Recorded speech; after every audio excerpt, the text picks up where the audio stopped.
Behind brand lines. Behind brand lines. Founder and CEO. Hold on. What? Welcome to Behind Brand Lines.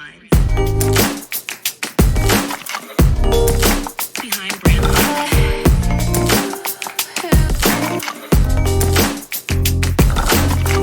Behind brand lines. How are the egg prices in your area? They're really not that bad. Really not?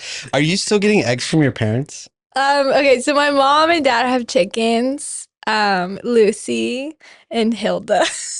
Lucy and Hilda are the chicken's names? And I do get eggs from them, but I don't really like eggs. Oh, you don't? Not really. Yeah.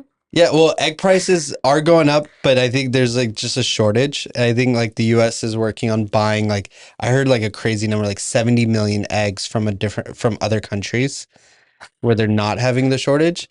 And so to like make it cheaper in the US, there's like an index for like egg prices. Like people judge the egg prices or the milk prices based on like how they think of the economy.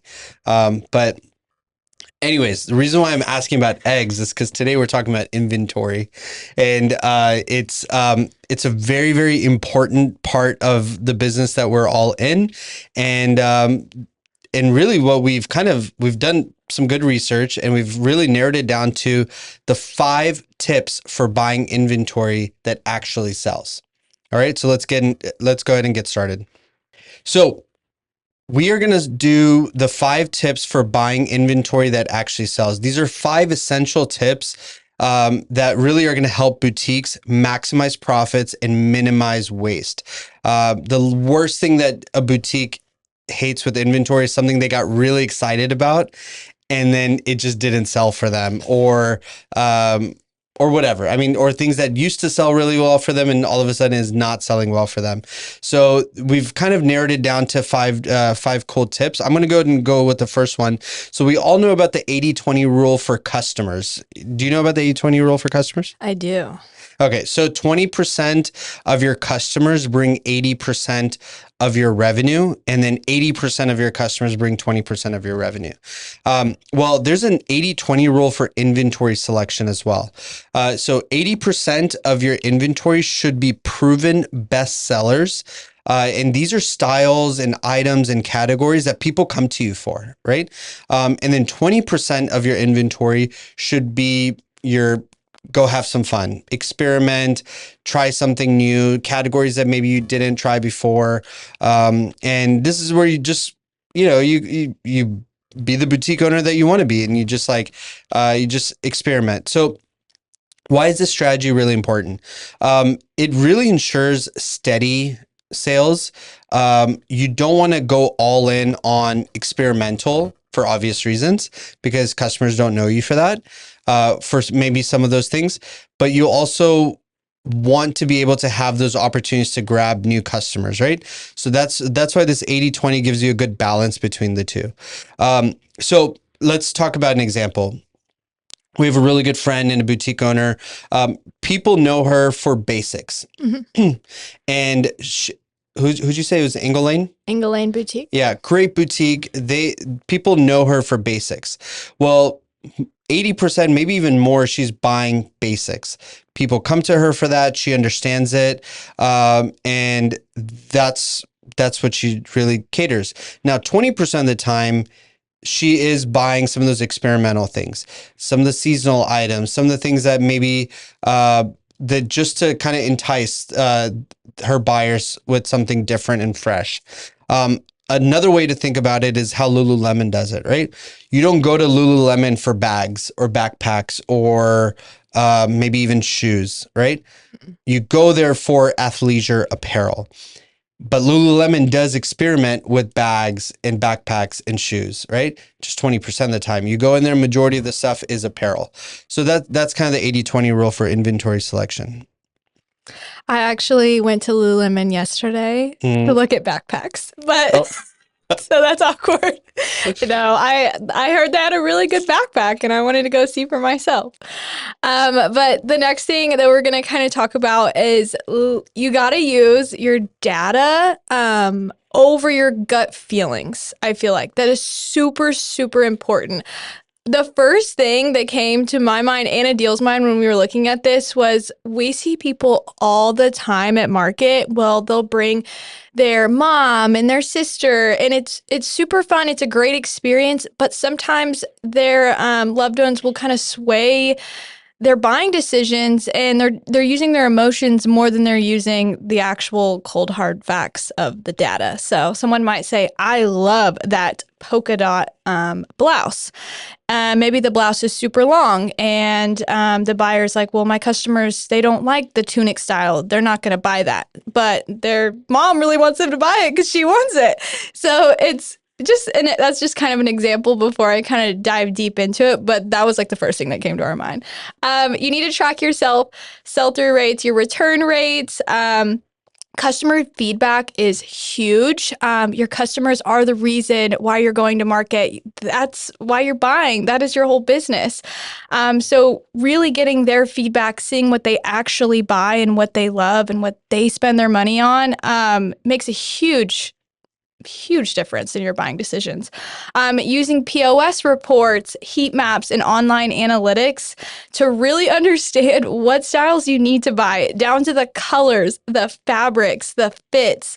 Every little detail like that makes a huge difference. I literally had a buyer tell me the other day, I was trying to show her our Lucy, and she was like, no. Like my buyers or my customers, they do not like waffle. They won't buy waffle, but they'll buy that if it was a different material. So every little detail makes a huge difference, and you don't want to buy something and then get stuck with it. You just want to know your customers and all the things. But look at your pre-orders, look at your wait list. We see buyers all the time. They will put styles up and it'll sell out. So they'll allow people to pre-authorize, wait list those styles, and then they really get a good idea for what they need to buy. So yeah. I loved what you said about market. I see it like really far too often. It shouldn't be that way where the people who are spending the money, the boutique owner, they're using the money that they've made in their boutique to go buy new inventory as an investment. But yes, you're right. Sometimes Mama Joe comes along for, fun at market, and she really likes something. And she's telling her daughter, no, I know this will sell. I'll definitely buy it. So-and-so will buy it. But you've done your research and you've seen the data and you know what's going to sell for you. You need to set those boundaries before market and say, look, mom, or, assistant manager, whoever you're taking along, you let them know that, hey, you make the final call and be comfortable with that. It's your money. You need to be spending it the way it's going to serve you. So I love this one because we practice it on the regular. So the tip is buy in depth for bestsellers and buy wide for trends. And so let's kind of explore that a little bit more. When talking about depth, you're saying higher quantities, deeper quantities per size, and working on styles that are proven. So let's talk about an example. There's two tops that come to mind that we've produced. It's called the Cara and the Catherine, right?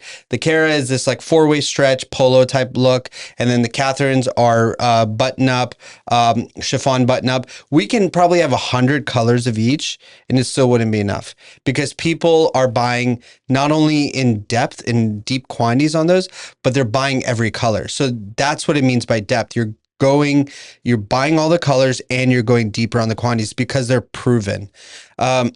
Now, when it comes to being wide on trends, this is really key. So when bows were really in last year, you may experiment with bow prints on Stanley style cups or a bow print sweater or a graphic that has some bows on it. But when you go super deep on it in quantities, you kind of risk getting stuck with certain things, right? So if that trend is not going to resonate with a plus size person, or let's say it's not even a size issue, maybe it's a color issue. If it's not going to resonate, then you got stuck with it because you ordered too deep because you got too excited with that trend. So recognize what is a trend and what is a bestseller staple and buy accordingly. So we do this all the time. We tread very carefully on trends, but lately, if many of you customers who are watching or listening, you see that we're doing a lot more basics, and that's because we know that that is something that is a staple to have in your store. Not only is it a staple, it's proven. Like the facts don't lie. And as like a brand, I know I'm going off a little off topic, but I have to talk about this. Elevated basics are huge this year. I don't know what it is, but I can't get away from it. It's the only thing I buy. It's the only thing my customers buy. They love an elevated basic, and then they just add in the trendy pieces to go with them. But I mean, I can't stop seeing them everywhere. Like, Yeah, well, let's see, like, let's talk about the companies that really started that trend. Varley is up there. Aloe's doing that. Yep.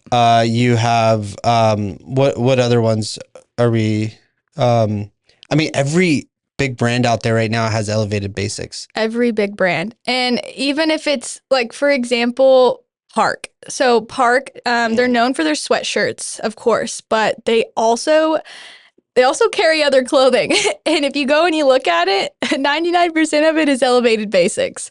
It is what it is. They love it. The people love it. It's comfortable. It's always at a good price point, and it's just very popular right now. Well, your next one's pretty good because it's a good segue from elevated basics to time your orders with seasonality and buying cycles. So I'm going to start off an example at first because we're so close to Easter. And this is a great example. So when you are buying a seasonally specific style, so think of like an Easter little graphic tee or a little sweater cardigan, your selling time for that is very short. So you want to get that in as soon as possible. So for example, we're shipping our Easter out in March. I had customers asking, can I get this in February? Can I get this as soon as possible? Because I want to start selling this immediately. Like, I don't care that we have Valentine's and all of these other seasons as well. But as soon as I get a seasonal piece in, I want to slowly start trickling it in to maximize my selling time. Now, obviously, you don't have to go to that extreme. I feel like sometimes it can be a little extreme. You know, you'll see Christmas out in July all the way up until December. But it is smart to really think about that and give yourself a longer selling time on these seasonally specific styles. Now, when it comes to dresses and styles like that, make sure you're ordering them in advance. So that way, again, you can slowly start trickling them into the current season. You want to avoid those deep off-season buying where you're buying large amounts of styles that again, might be a very specific trend and you think it might sell, but you're going off your data again. Remember, we always have to stick to our data. You got to stick to what sells. So make sure you're buying accordingly and you're buying what you know is going to sell, and go deeper in those quantities and styles that are proven sellers. I mean, you want to get those cozy sweaters before winter. You want to make sure you're getting all of these specific styles with plenty of time in there to prep to sell them. Because not only do you have to sell them, you're probably going to create some marketing for them. You're probably going to have a photo shoot, or you're going to want time and you don't want to be rushed and feel like you get stuck with a bunch of styles that you didn't have time to sell. So I would just be very conscious about that. It's a big deal, and it makes a huge difference in your inventory. Yeah, I think now we have it down to a science, right? We've been doing this 10, 11 years. Like what we're able to offer boutiques are these monthly ship dates that are cognizant of expanding their selling window for certain seasonal items. So I think that's really key. But the last one, and by far, I think it's a very important one, is leveraging healthy relationships with vendors. So if you are working with 30 or 40 vendors, chances are you're not good friends with all of them, right? And what I will tell you is, of the customers that work closest with me and that go deep in quantities with me, I tend to take care of first. And not it's just psychological. I know that entrusting me with inventory, and they're giving me good quantities, and they're picking us over someone else. And so whenever I have a good deal to present to them, I'm thinking of them first. For example, if I'm walking in the warehouse and I see, hey, we have all this leftover denim, right, for this one style, maybe the price was a little high or we overproduced. And maybe it was selling well, but we just overproduced, and the selling window, like we talked about in the last tip, is shrinking. I may call up a customer while I'm in the warehouse and say, hey, let's cut a deal. I know this type of denim sells really well for you. And I'll literally cut them a deal on the phone, and, where they get good quantities. This is a huge opportunity for boutiques where if they do have healthy relationships with their vendors, they can get steals. And I'm talking about like something that I would sell for $20 to someone. If I know that it's more beneficial to me that they buy the rest of this inventory at $10, I'll go ahead and do it. Can you imagine you selling your favorite pair of denim for 50% less cost? That's crazy.